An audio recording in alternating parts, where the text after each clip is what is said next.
ياسين والقرآن الحكيم إنك لمن المرسلين على صراط مستقيم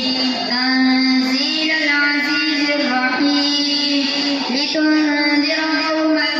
ما أنذر آباؤهم فهم غافلون لقد حق القول على أكثرهم فهم لا يؤمنون إنا جعلنا في أعناقهم أغلالا فهي إلى الأذقان فهم مقمحون وجعلنا من بين أيديهم سدا ومن خلفهم سدا فأغشيناهم فهم لا يبصرون وسواء عليهم أأنذرتهم أم لم تنذرهم لا يؤمنون إنما تنذر من اتبع الذكر وخشي الرحمن بالغيب فبشره بمغفرة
ونفخ في الصور فإذا هم من الأجداث إلى ربهم ينسلون قالوا يا ويلنا من بعثنا من مرقدنا هذا ما وعد الرحمن وصدق المرسلون إن كانت إلا صيحة واحدة فإذا هم جميع لدينا محضرون فاليوم لا تظلم نفس شيئا ولا تجزون إلا ما كنتم تعملون إن أصحاب الجنة اليوم في شغل فاكهون هم وأزواجهم في ظلال على الأرائك متكئون لهم فيها فاكهة ولهم ما يدعون سلام قولا من رب رحيم وامتازوا اليوم أيها المجرمون ألم أعهد إليكم يا بني آدم ألا تعبدوا الشيطان إنه لكم عدو مبين وأن اعبدوني هذا صراط مستقيم ولقد أضل منكم جبلا كثيرا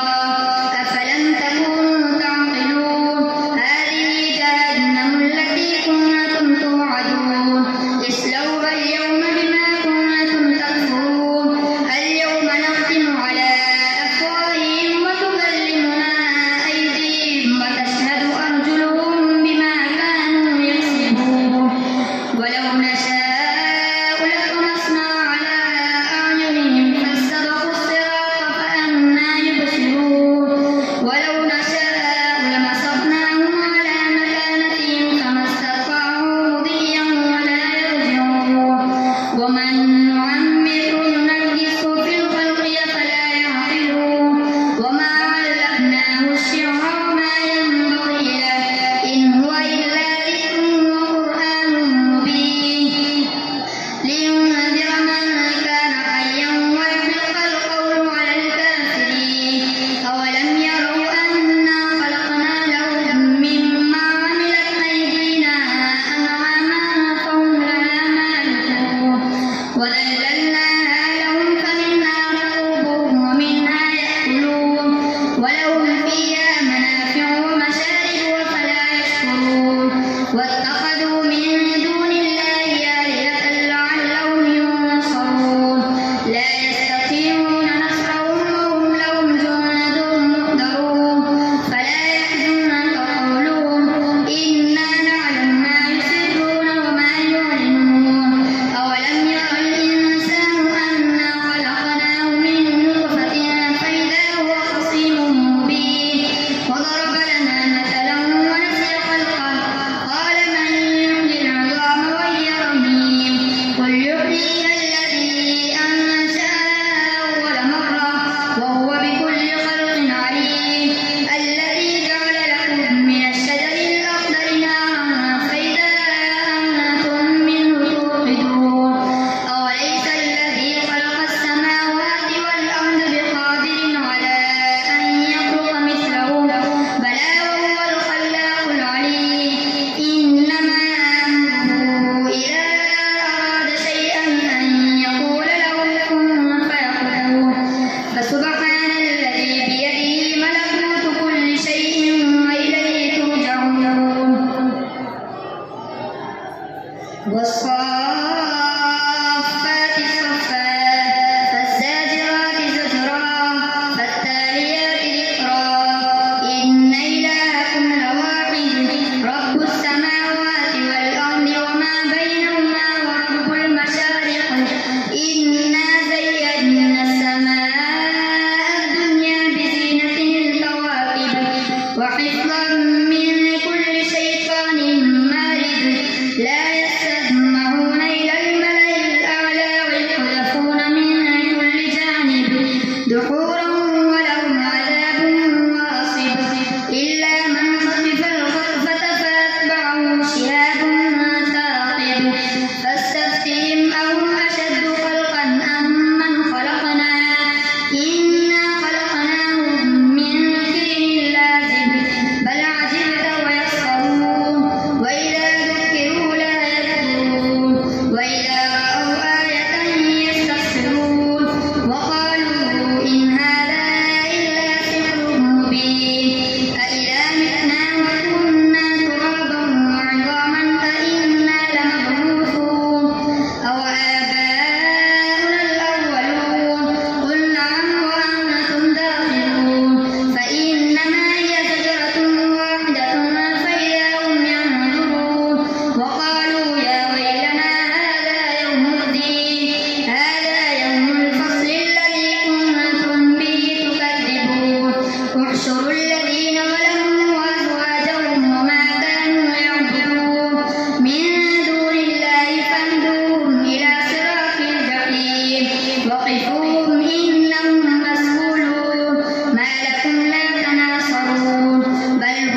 ونجيناه وأهله من الكرب العظيم وجعلنا ذريته هم الباقين وتركنا عليه في الآخرين سلام على نوح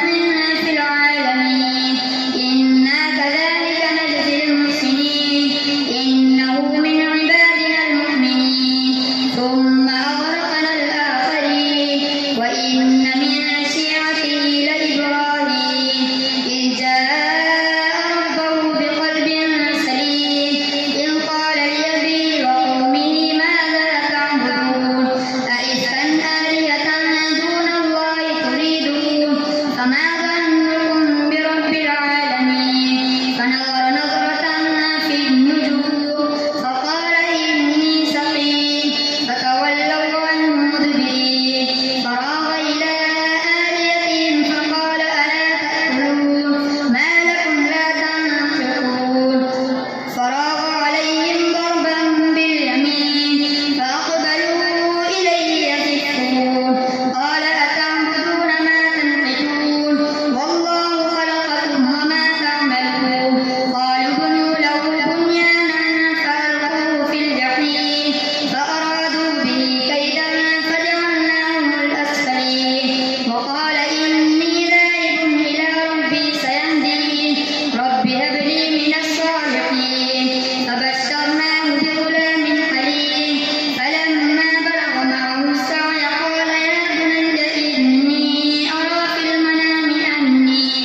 المنام أني أذبحك فانظر ماذا ترى قال يا أبت افعل ما تؤمر